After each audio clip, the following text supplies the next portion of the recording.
Hello student, welcome to my YouTube channel Nakshatra. Myself Rohini Negi. तो हम पढ़ रहे हैं NCERT class 10th chapter number 5 arithmetic progression, जिसमें हम कवर करेंगे एक्सरसाइज 5.1 का क्वेश्चन नंबर 4 का third part. The cost of digging a well after every metre of digging when it cost ₹150 for the first meter and rises by ₹50 for each subsequent meter। कि कोई लोग क्या कर रहे हैं, वेल को, कुएं को खोद रहे हैं। ठीक है, उसके फर्स्ट जब मीटर आप क्या कर रहे हो, उस वेल को खोद रहे हो, तो आपको ₹150 मिलेंगे। लेकिन जैसे ही आपका ये मीटर राइजेज होगा, यानी कि पर मीटर के हिसाब से आपको ₹50 क्या होंगे, मिलते रहेंगे। फर्स्ट मीटर में आपको ₹150 मिलेंगे और नेक्स्ट के मीटर के हिसाब से आपको कितने रुपए मिलेंगे, ₹50। So the cost of digging for first metre, हम फर्स्ट मीटर जब डिगिंग करेंगे, खोदेंगे, तो उसकी कॉस्ट कितनी मिलेगी, ₹150। ठीक है। Now cost of digging for second metre, जब सेकेंड मीटर आप खोदोगे तो आपको ₹150 तो मिलेंगे ही मिलेंगे, लेकिन साथ में ₹50 और मिलेंगे। इसको सॉल्व करोगे तो ये हो जाएगा 200। अब आप सेकेंड मीटर खोद दिया, अब आप कितना मीटर खोदोगे, थर्ड मीटर जब खोद लोगे तो आपको कितना प्राइस मिलेगा। तो पहले आपको 200 प्राइस मिला 2 मीटर खोदने का, और थर्ड मीटर में आपको ₹50 और मिलेंगे। मतलब कि ₹250 आपको क्या होंगे, मिलेंगे। ठीक है।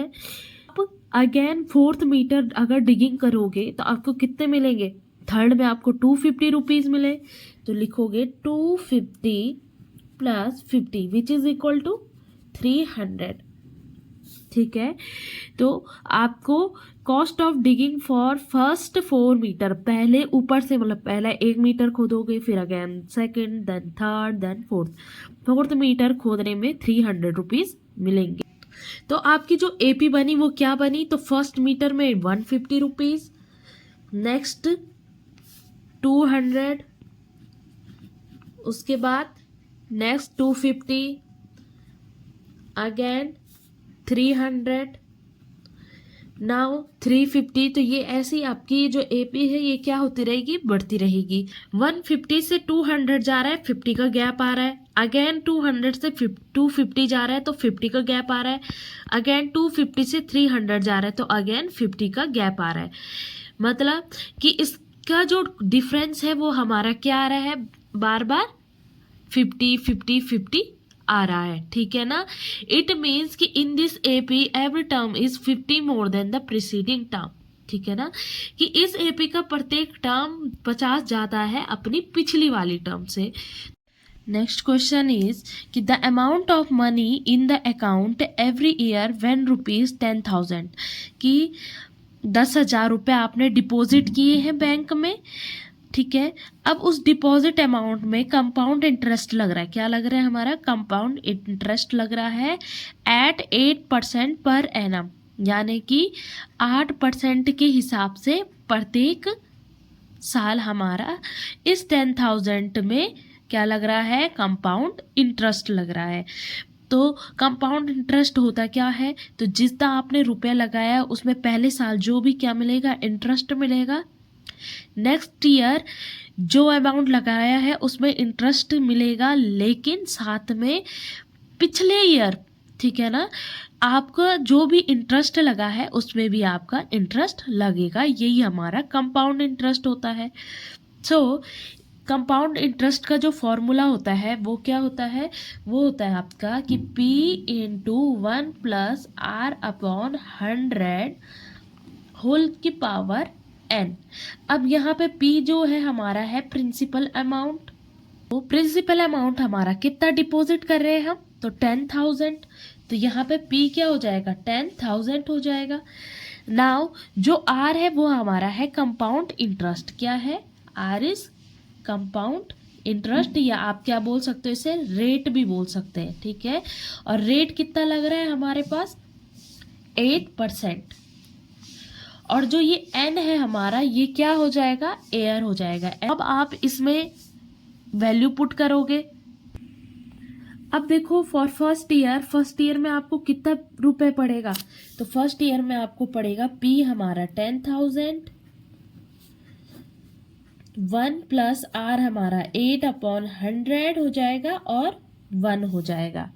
तो इतना रुपए आपको फर्स्ट ईयर पड़ेगा। अब सेकंड ईयर कितना पड़ेगा, रुपीज तो सेम है ना हमारा 10,000, 1 प्लस 8/100 की पावर। अब देखो क्योंकि सेकंड ईयर के लिए निकाल रहे हैं तो पावर में 2 आ जाएगा, ठीक है। Now third year 10,000 rupees as it is रहेगा, उसमें 8% हमारा कंपाउंड इंटरेस्ट लगेगा, लेकिन टाइम क्या हो जाएगा, पावर में 3 हो जाएगा। नेक्स्ट है हमारा फोर्थ, तो सेम फोर्थ ईयर के लिए भी क्या होगा, हमारा जो मनी है वो सेम रहेगा, बी यानी प्रिंसिपल सेम रहेगा, रेट भी सेम रहेगा, लेकिन जो ऊपर एयर है वो चेंज होके कितना हो जाएगा, 4 हो जाएगा। अब अगर आप इसे सॉल्व कर रहोगे तो सॉल्व भी कर सकते हो और ऐसे ही इसे लिख भी सकते हो। अब क्योंकि ये स्क्वायर है, ये क्यूब है, ये 4 है, पावर में 4 है, तो क्या होगा आपका, ये एपी सीरीज हमको नहीं गिवन करेगा, ठीक है। तो अब मैंने क्या किया, यहाँ पे सॉल्व कर दिया इसको, ठीक है। आप चाहो तो नॉर्मली इनको ऐसे भी लिख सकते हो, ठीक है, फिर भी ये हमारी क्या नहीं देंगे, एपी नहीं देंगे। अब देखो क्योंकि ये क्या है, आपस में मल्टीप्लाई है, अगर सॉल्व करोगे तो ये आएगा कुछ है 10,800, ये आएगा हमारे पास 11,664। थर्ड ईयर जो हमारा टोटल अमाउंट आएगा वो आएगा 12,597.12, यानी कि 597 मान के चलो।